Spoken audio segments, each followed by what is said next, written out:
Assalamualaikum warahmatullahi wabarakatuh. Kami dari kelompok 6 ingin mempresentasikan tugas ujian akhir semester 3 kami di mata kuliah perancangan dan analisis algoritma.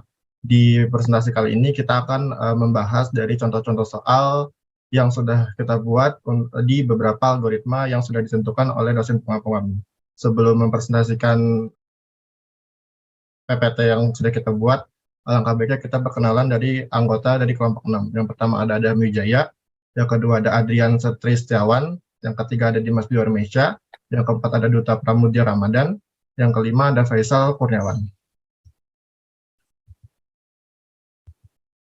Seperti yang sudah dibilang, di presentasi kali ini kita akan membahas dari soal-soal yang sudah kita buat mengenai rancangan dan analisis algoritma yang sudah ditentukan oleh dosen pengampu kami. Algoritmanya diantaranya yang pertama adalah BFS-DFS, yang kedua ada algoritma divide conquer, yang ketiga ada algoritma branch and bound, yang keempat ada algoritma pemrograman dinamika, dan yang kelima ada algoritma graph entry.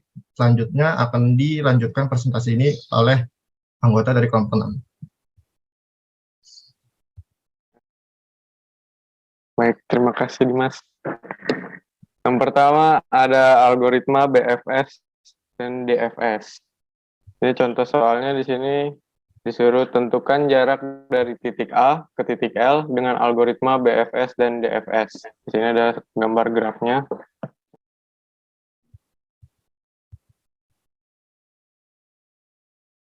Pertama, pembahasan algoritma BFS. BFS atau Breadth First Search adalah sebuah algoritma yang digunakan untuk mencari jalur atau rute terpendek dalam suatu graf atau pohon. Algoritma ini mencari jalur dengan cara mengeksplorasi semua tetangga dari suatu node sebelum mengeksplorasi tetangga dari tetangga tersebut. BFS menggunakan pendekatan ke samping atau breadth dalam pencarian jalurnya dengan mengejar semua node pada tingkat yang sama sebelum melanjutkan ke tingkat berikutnya.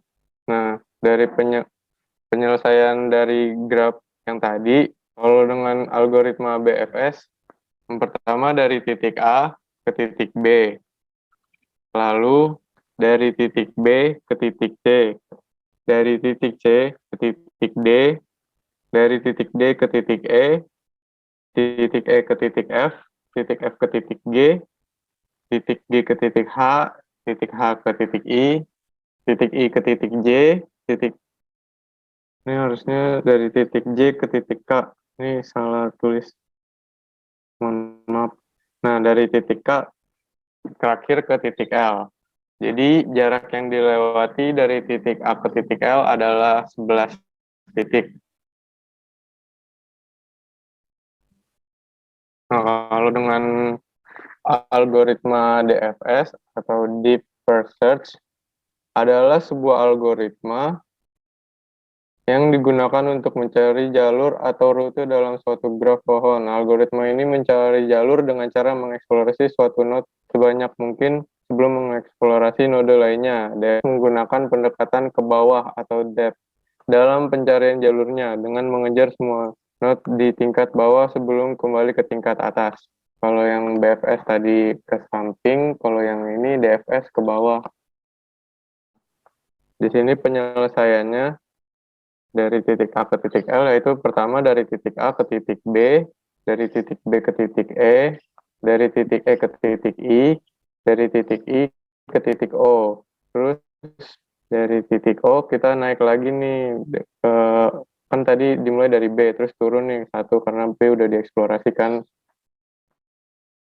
Di titik O ke titik F, dari titik F ke titik J, terus dari titik J ke titik K. Nah, dari titik K naik lagi ke titik C, dari titik C ke titik G terakhir ke titik L. Jadi jarak yang dilewati dari titik A ke titik L adalah 10 titik.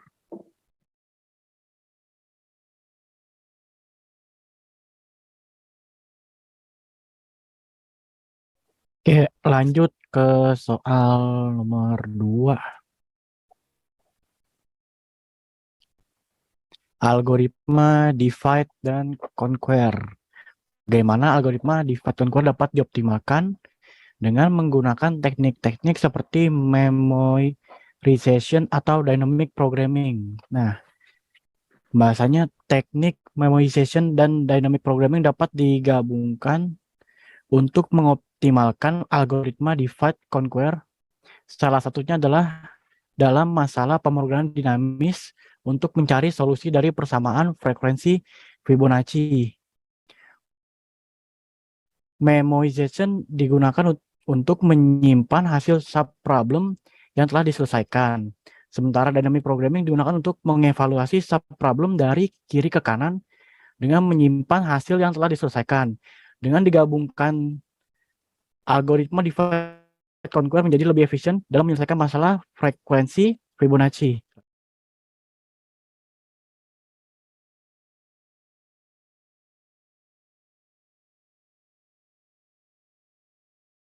Oke, selanjutnya di nomor 3 ada algoritma branch and bound. Untuk soalnya, bagaimana algoritma branch and bound dapat dioptimalkan dengan menggunakan teknik-teknik seperti cutting plan ataupun dengan branch and cut. Untuk pembahasannya, algoritma branch and bound ini dapat dioptimalkan dengan menggunakan beberapa teknik seperti cutting plan atau branch and cut. Teknik cutting plan ini digunakan untuk mengeliminasi cabang-cabang yang sudah tidak layak dengan menambahkan kendala baru yang dapat menyaring solusi yang tidak mungkin. Teknik ini bertujuan untuk mengurangi jumlah cabang yang diperlukan untuk dikembangkan kembali sehingga dapat meningkatkan efisiensi dari algoritma branch and bound itu sendiri. Dalam teknik ini, kendala dapat ditambahkan selama proses eksplorasi cabang sehingga dapat mengurangi jumlah cabang yang perlu dikembangkan dan meningkatkan efisiensi dari algoritma branch and bound ini. Branch and cut ini adalah varian dari algoritma branch and bound yang menggunakan teknik cutting plan dengan algoritma branch and bound. Dalam teknik ini, kendala baru ditambahkan selama proses eksplorasi cabang, sehingga dapat mengurangi jumlah cabang yang diperlukan saat dikembangkan dan dapat meningkatkan efisiensi dari algoritma branch and bound ini. Kemudian dalam proses pemotongannya, teknik ini memotong kendala yang tidak layak lagi untuk dikembangkan. Selain itu, terdapat juga beberapa teknik yang ada pada algoritma branch and bound seperti branching strategi yang cepat, yang dapat meningkatkan efisiensi algoritma branch and bound. Contohnya, branch and bound yang tepat adalah dengan memilih cabang yang diharapkan untuk memberikan solusi yang lebih baik dibandingkan cabang lainnya. Dalam keseluruhannya, teknik-teknik seperti cutting plan dan branch and cut ini dapat meningkatkan efisiensi dari penggunaan algoritma branch and bound. Lalu juga dapat mempercepat proses pencarian dan mendapatkan hasil solusi optimal yang lebih baik dan mengurangi jumlah cabang yang perlu dikembangkan. Namun perlu diingat bahwasannya implementasi teknik ini harus dikelola dengan baik agar algoritma dapat dioptimalkan dengan lebih efektif.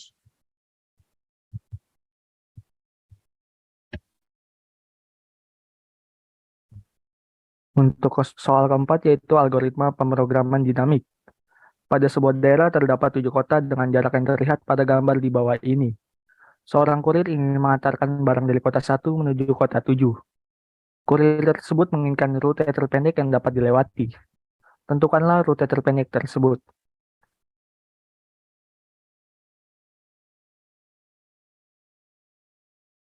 Untuk pembahasan soal algoritma pemrograman dinamik kali ini menggunakan metode maju. Untuk tahap 1, dari gambar tersebut kita dapatkan jarak dari simpul 1 ke simpul 2 yaitu 5, jarak dari simpul 1 ke simpul 3 yaitu 9, dan jarak dari simpul 1 ke simpul 4 yaitu 8. Untuk tahap yang kedua, pada tahap kedua kita memiliki dua ujung simpul yang berbeda, yaitu simpul 5 dan simpul 6. Pada gambar tersebut kita dapat melihat bahwa simpul 5 dapat dicapai melalui simpul 2, 3, dan 4.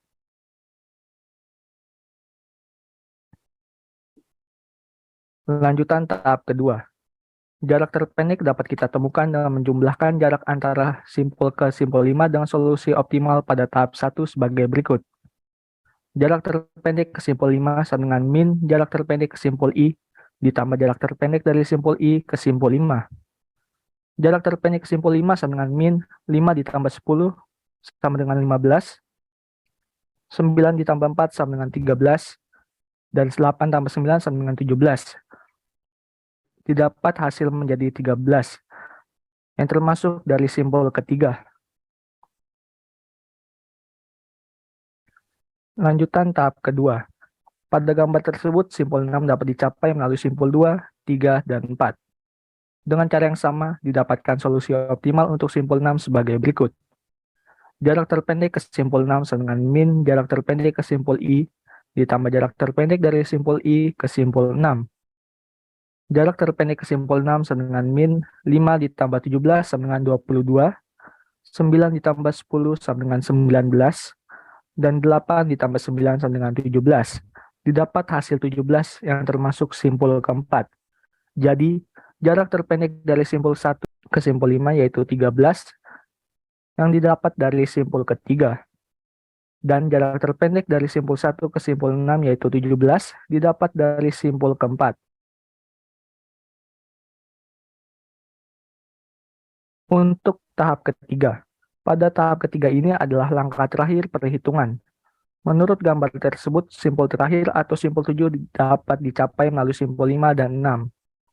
Dengan cara yang sama pada tahap kedua didapatkan jarak terpendek ke simpul 7 sama dengan min jarak terpendek ke simpul I, ditambah jarak terpendek dari simpul I ke simpul 7.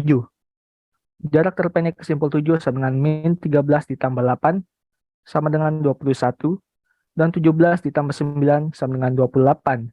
Didapat hasil 21 yang termasuk dari simpul kelima.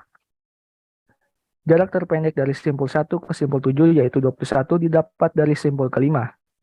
Dari ketiga tahapan di atas, dapat disimpulkan bahwa rute terpendek yang dapat ditempuh dari simpul 1 ke simpul 7 adalah 1, 3, 5, dan 7.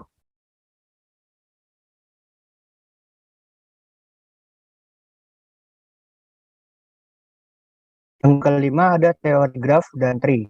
Untuk contoh soalnya, hitunglah jarak terdekat atau shortest path dari A ke G pada graf berikut ini. Jika sudah ditemukan, buatlah minimum spanning tree-nya.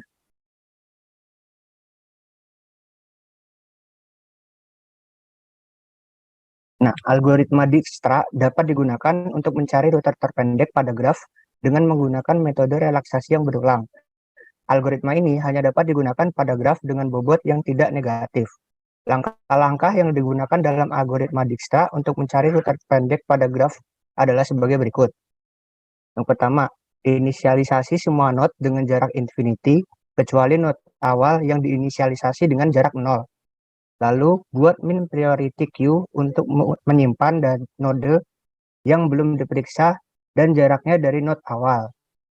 Lalu ambil node dengan jarak terpendek dari min priority queue dan periksa apakah jaraknya lebih pendek dari yang sebelumnya diketahui. Lalu jika jaraknya lebih pendek, maka perbarui jarak dari node tersebut ke semua tetangganya yang belum diperiksa.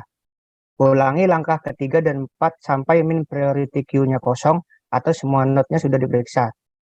Jarak dari node awal ke node lain adalah jarak yang diperbarui pada langkah terakhir.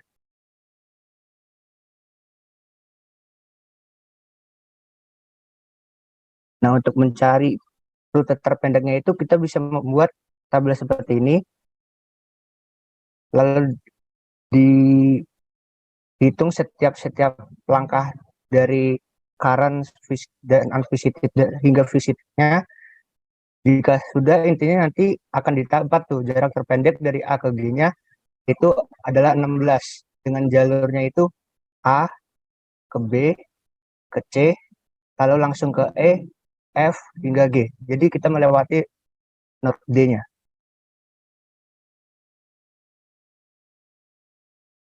Selanjutnya yaitu membuat spanning tree-nya. Nah, spanning tree ini adalah sebuah tree yang dibuat dari sebuah graf dengan menghilangkan beberapa edge-nya.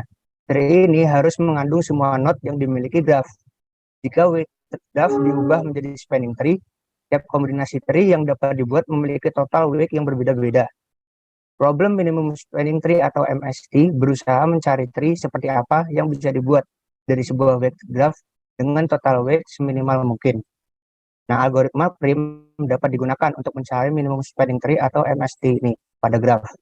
Langkah-langkahnya yang digunakan dalam algoritma prim adalah sebagai berikut.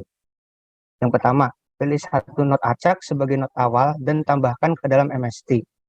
Lalu pilih edge dengan bobot terkecil yang menghubungkan node yang sudah ada dalam MST dan dengan node yang belum ada dalam MST. Lalu tambahkan node yang dituju oleh edge tersebut ke dalam MST dan ulangi langkah 2 dan 3 sampai semua node dalam graf sudah masuk ke dalam MST.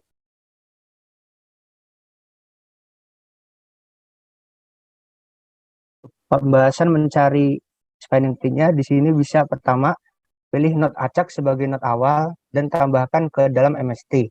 Di sini misalnya A ya. Lalu node yang paling dekat dengan A ini adalah node dengan jarak 5 sehingga dihubungkan node A dengan node B. Lalu kemudian kita lihat lagi node-node terdekat yang belum terhubung dengan node A dan B, yaitu ada node E, C, dan D. Nah, yang terdekat dengan node B adalah node C dengan jarak 1.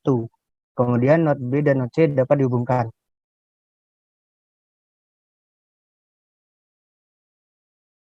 Node terdekat yang belum terhubung dengan node A, B, dan C adalah node 1 dengan panjang 1. Jadi, node C-nya dihubungkan dengan node D.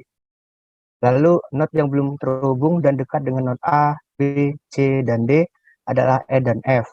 Nah, node E dapat dihubungkan dengan node C dengan jarak 5, sedangkan node F dapat dihubungkan dengan node E dengan jarak 2.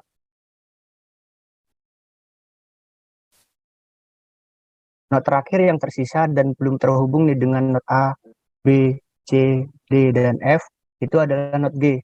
Nah, node terdekat dengan node G adalah node F dengan jarak 3, sehingga kita hubungkan node E dengan node G. Karena seluruh node telah terhubung atau telah terkait, maka solusi telah optimum. Jadi didapatkan tuh MST dengan menghubungkan node A ke B, B ke C, C ke D, C ke E, ke F, dan F ke G. Nah, jarak total yang dibutuhkan adalah 17. Sekian presentasi dari kami dari kelompok 6. Untuk tugas ujian akhir semester 3 ini, apabila ada kata-kata salah mohon dimaafkan. Wabillahi taufiq wal hidayah. Wassalamualaikum warahmatullahi wabarakatuh.